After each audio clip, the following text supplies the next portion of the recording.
What are we doing here? And where are we gonna go? It's like we just woke up one morning, and then it's welcome to the show. Don't ask any questions, just go with the flow. Make as much money as you can, and try your best not to get broke. Copy everything you see on the TV, from the hairstyles to the clothes, and don't think too often, just do exactly as you're told. And if you ever get confused, then just turn towards the alcohol. You'll still hear your thoughts, then just turn up the radio as you learn to live a lifestyle of drugs, sex, and rock and roll.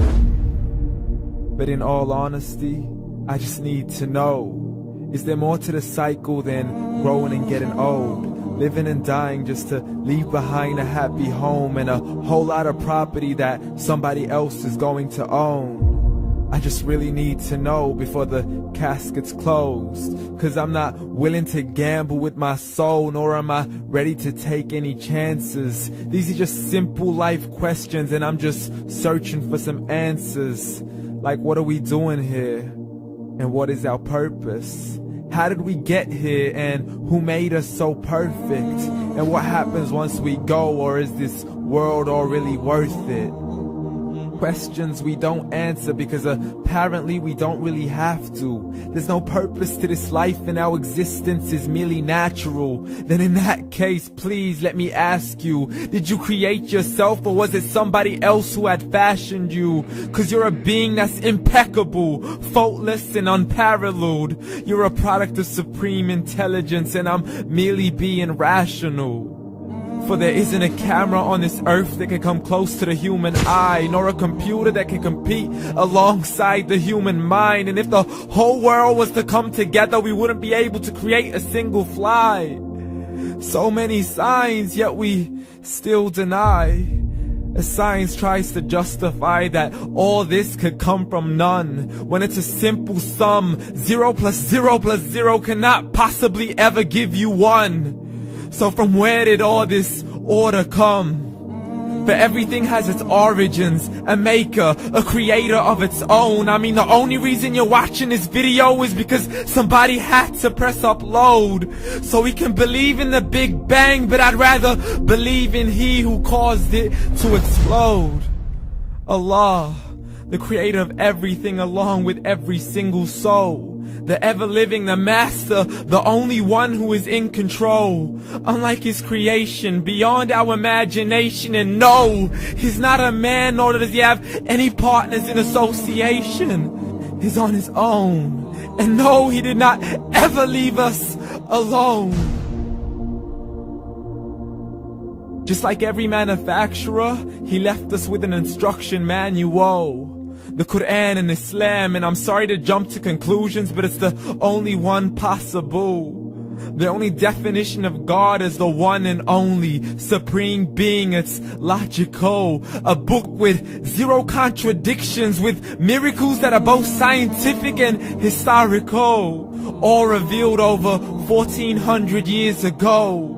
Like the detailed description of the human embryo. The descriptions of the human embryo in the Quran cannot be based on scientific knowledge in the 7th century. To the mountains as pegs holding firm the earth below, and the 2 seas that don't mix in a complete separate flow. To the planets in orbit, alternating night and day as they stay in flow. The expansion of the universe and the creation of everything from H2O.